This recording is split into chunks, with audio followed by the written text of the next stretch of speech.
शिष्य के प्रति सदगुरु की कैसी करुणा होती है, दूसरे जन्म में भी नहीं भूलते हैं।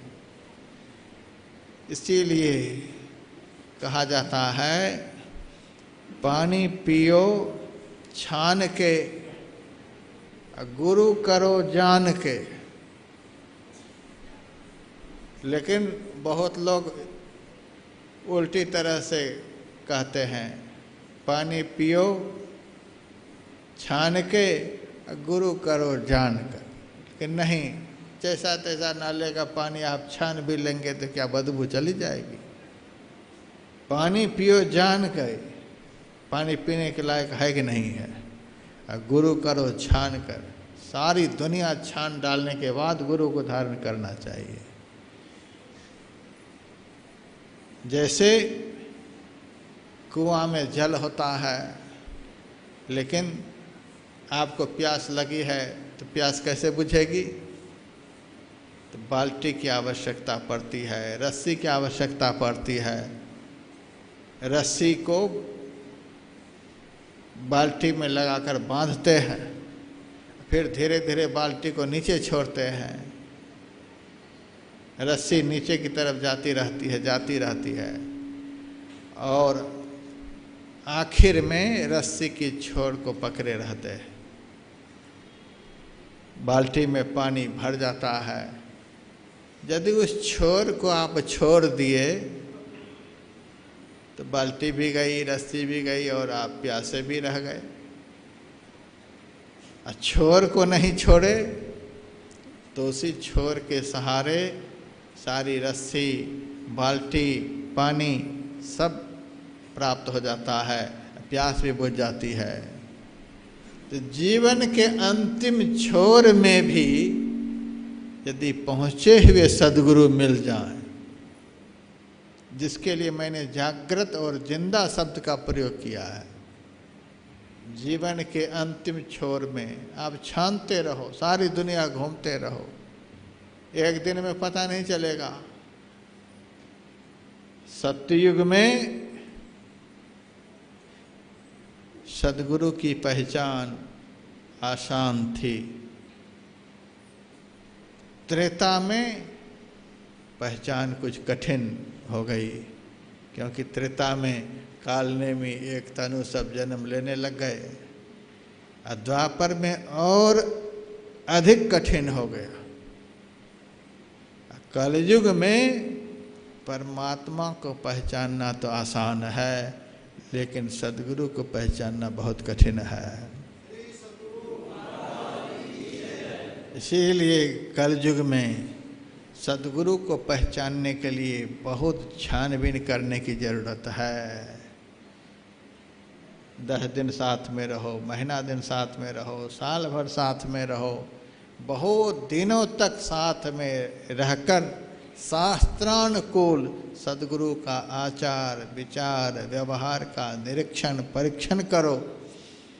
तब जब श्रद्धा की कसौटी पर वे सद्गुरु खड़ा उतर जाए, जीवन के अंतिम श्वास में भी यदि परीक्षण हो जाए और सद्गुरु आपने धारण कर लिया, तो आपके गए हुए, आपके बीते हुए सारे जीवन को वे वापस ला देंगे।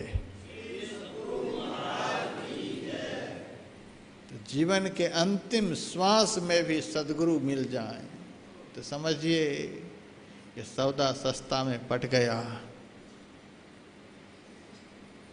तो ऐसे मिलते नहीं हैं, लेकिन जीवन में मिल जाए समझिए सस्ते में हाथ लग गया। छानबीन करके गुरु करो, छान करके सारी दुनिया में घूम करके, शास्त्र में सब कुछ लिखा हुआ है। भारत के आदमी यदि पागल हो जाए तो उनको कौन समझा सकता है।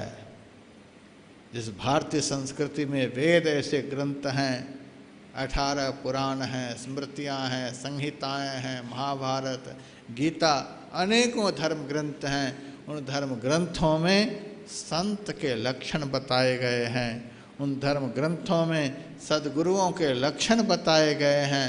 इन लक्षण को जाने पहचाने बगैर आप किसी की पूंछ पकड़कर चल पड़ते हैं तो दुर्भाग्य की बात है। इसी आश्रम में एक आदमी आया था, एक बड़ी फोटो लेकर के आया था, मेरे को आकर प्रणाम किया और मेरे से पूछता है, महाराज यहाँ से गंगा जी कितनी दूर पर है? मैंने कहा पास में ही है। उठकर चलने लगा। मैंने कहा भोजन कर लो। नहीं नहीं, पहले फोटो को पानी में डालेंगे उसके बाद भोजन करेंगे। ये फोटो को पानी में डालने के लिए जा रहे, कौन सा फोटो है? ये गुरु जी का फोटो है। ये एक बड़ी फोटो पूरे घर में लगा रखे थे, वही फोटो है। तो गुरु जी के फोटो को गंगा जी में डालने के लिए जा रहे हो। जब गुरु जी जेल में चले गए तो उनका फोटो रखकर घर में क्या करेंगे? साफ साफ कहा, जब गुरु जी जब जेल में हैं तो हमको कैसे जेल से बाहर निकालेंगे? यह शरीर, यह संसार तो जीव के लिए भयंकर जेल है। जो गुरु खुद जेल में चले गए, वे अपने शिष्य को शरीर संसार रूपी भयंकर जेल से कैसे बाहर निकालेंगे? ऐसे गुरु के चक्कर में हमारे जीवन के बहुत सारे दिन व्यतीत हो गए। इसीलिए पहले इनको अब पानी में डालेंगे, फिर यहाँ आकर के भोजन करेंगे। तो जैसे तैसे के हाथ में अपने को सौंप करके काम नहीं बनेगा। बाबा फरीद के पास हजरत निजामुद्दीन औलिया गया। बाबा फरीद एक सूखे वृक्ष के नीचे मरणासन्न अवस्था में पड़े हुए हैं। उनके शरीर के मांस को कौवा नोच नोच करके खा रहा है, फिर भी वे अपने शरीर में प्राण को रखे हुए हैं। कुछ भक्तों ने उनसे कहा, अब आपका शरीर हजरत रखने के लायक नहीं है, अब आप इस शरीर को क्यों रख रहे हैं? अब आप खुदा में लीन हो जाएं। नहीं नहीं, अभी मेरा काम बाकी है। क्या काम है? क्या काम बाकी है? तो बाबा फरीद ने कहा, मैंने अपने सारे जीवन में जो कमाई की है, वह कमाई तो किसी को सौंप करके ही जाएंगे। सारे जीवन जो हम कमाए हैं, उस संपत्ति किसी को सौंप करके ही तो जाएंगे। कैसे छोड़कर चले जाएंगे? आप क्या कमाए? आपकी कुटिया में तो कुछ भी नहीं है। कहा कि कुटिया में कुछ नहीं है, लेकिन मेरे पास है। हम सारे जीवन खेती नहीं किए हैं, नौकरी नहीं किए हैं, व्यापार नहीं किए हैं, हम सारे जीवन भजन किए हैं। भजन रूपी संपत्ति हमारे पास में है। वह संपत्ति मैं किसी सद शिष्य को समर्पित करके जाना चाहता हूँ, और अब तक कोई सद शिष्य मिला नहीं जिनको मैं यह संपत्ति समर्पित करता। अब कौन मिलने वाला है आपको? कहा, आ रहा है मेरे पास। मरणासन्न अवस्था में निजामुद्दीन औलिया उनके पास गए, चरणों पर माथा रखते हैं। बाबा फरीद ने कहा, मूर्ख, 90 साल की उम्र हो गई, तुम्हारी प्रतीक्षा में हमारी आंखें जल गई। इतने दिनों के बाद आया, आ जल्दी से मेरे पास।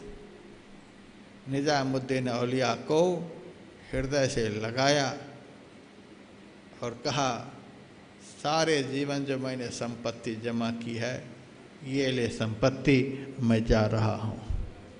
उसी क्षण बाबा फरीद ने देह का त्याग किया और निजामुद्दीन को सद्गुरु के कमाए हुए भजन रूपी धन प्राप्त हुआ। उसी क्षण निजामुद्दीन औलिया को अपने अंदर में खुदा की नूर झलक गए थे। पहुँचे हुए सद्गुरु में इतनी ताकत होती है।